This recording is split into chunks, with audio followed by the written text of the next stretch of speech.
Ninja and Flannel. Today I've got my Zastava M92 Pistol AK in 7.62 by 39, and I'm going to show you guys how to get rid of this nasty pistol brace buffer tube atrocity, and then we're going to be drilling and tapping the rear trunnion for a JMac pick rail adapter so we can install our CNC Warrior brace. So we'll get right into it. Here we go. All right, so we will start out by taking off this nasty brace.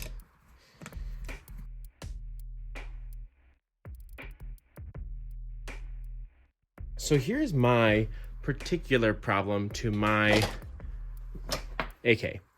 Mine has these two stupid holes here, and they do not fit pretty much anything on the market that I can find, except for this, which is also stupid. So what we're going to do is we're going to drill and tap it for the JMac little rail, which is cool.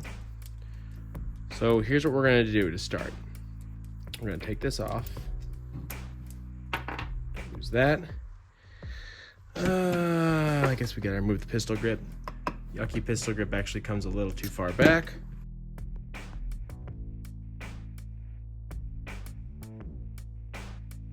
So what we're going to do now is we'll take the measurement.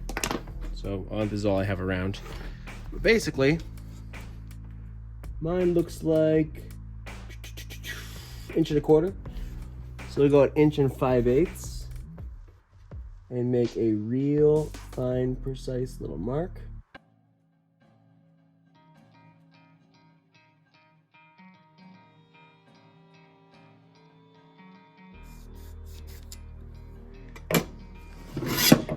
Boom. An ish good center mark. You're gonna want to make sure it's dead nuts. I'm gonna do it off camera to make sure it's good. All right. So now you've got your center mark this way.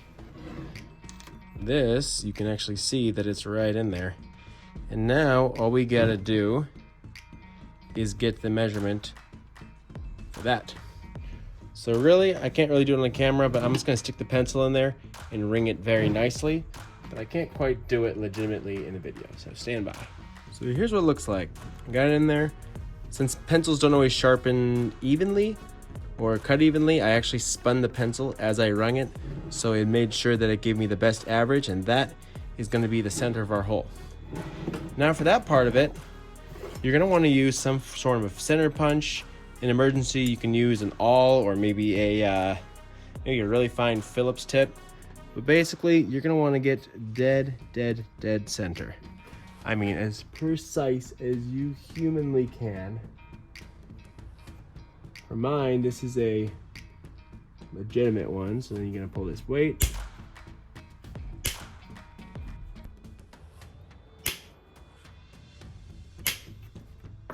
And that puts a little divot there to start your drill bit. Moving to the tapping portion, you're gonna wanna get a much smaller drill bit than you need to start it, where you center punched it before. Then move up to your actual one that goes with the tap.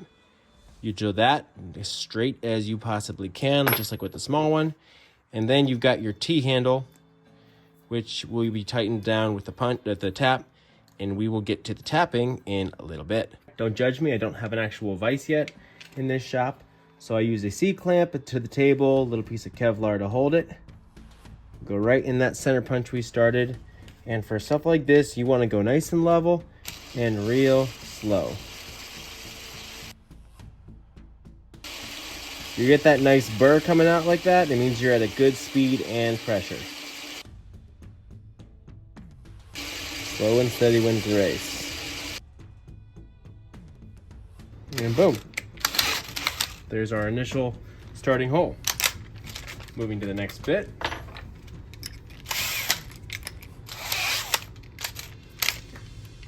Now this is the one that you want to be extra careful to make sure that it is straight, because this is your actual tap bit.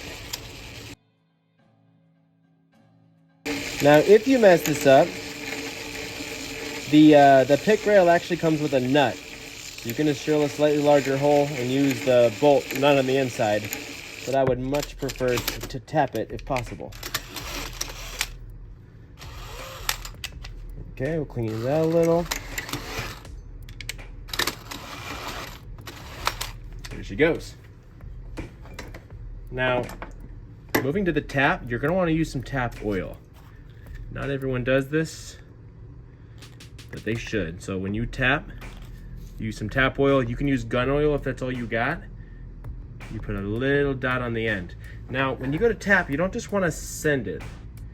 You want to actually start it out about a half turn, quarter turn back. Go back to where you were. Another half turn-ish, quarter turn back. And why you do that is, as it takes material out of your, whatever you're tapping, it uses these grooves in the tap to clean out the threads so they don't bind up. So you just want to keep kind of a steady pressure forward and just a little back and forth action as you move along.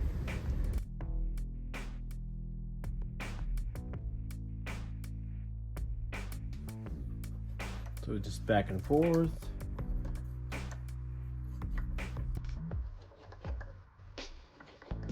Now, not gonna lie, it did take a lot of pressure to get started. Once it does break through though, it goes.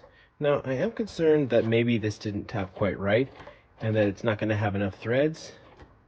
So, but worst case scenario, it comes with a nut.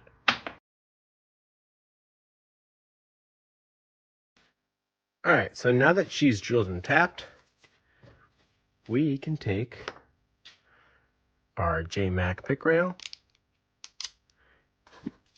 get an Allen wrench, and we should be able to install it. So what I would do is hold a little gap like this. Oops, wrong size.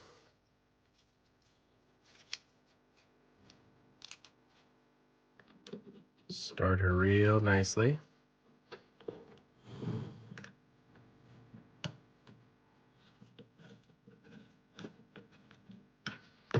Yeah, buddy. Like a glove.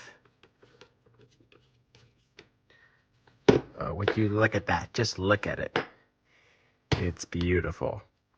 So snug. Now, this is a real test if my threads are actually good or not. Is if they hold up to the tightening down.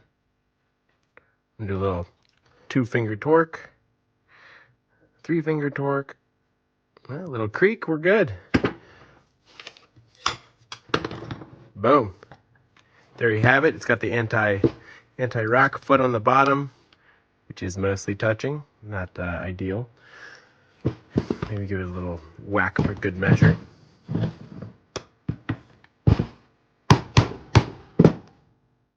Yeah, that did it. Requires whacking. There she is. Once you got your pick rail on, you're basically just putting your AK back together, and then you can put your nice, fancy brace on. Got our Magpul K2 grip here. Yeah. Now let's see here. Oh yeah, look at that first shot.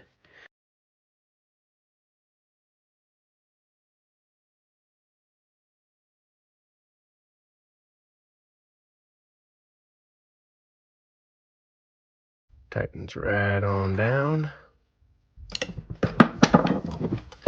She's already looking nicer, isn't she? All right, so installing the CNC Warrior pistol brace, I am really excited about this. It looks like it's got a bunch of Allen keys that go through to these screws. So once we find the right Allen key for it, it slides right on this rail, allegedly. Oh, buddy! There we go. Yeah. How do I fold it now? You want to make sure this sucker is folded in the folded position before you get it on. All right, I'm just gonna get this flush right with the top there.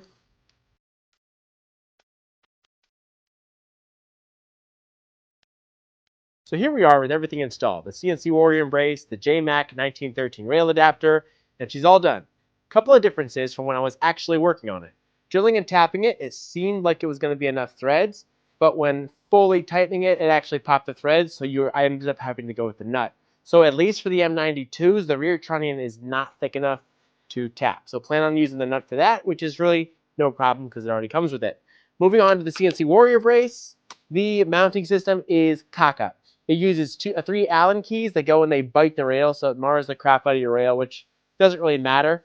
But they also use a pass-through set screw, which is not removable. So it's just really funky. I was getting irritated doing it. If it wasn't such a nice brace, I would have probably returned it. But I do love everything else about the brace. I did a little paracord wrap on it to make it a little more comfortable.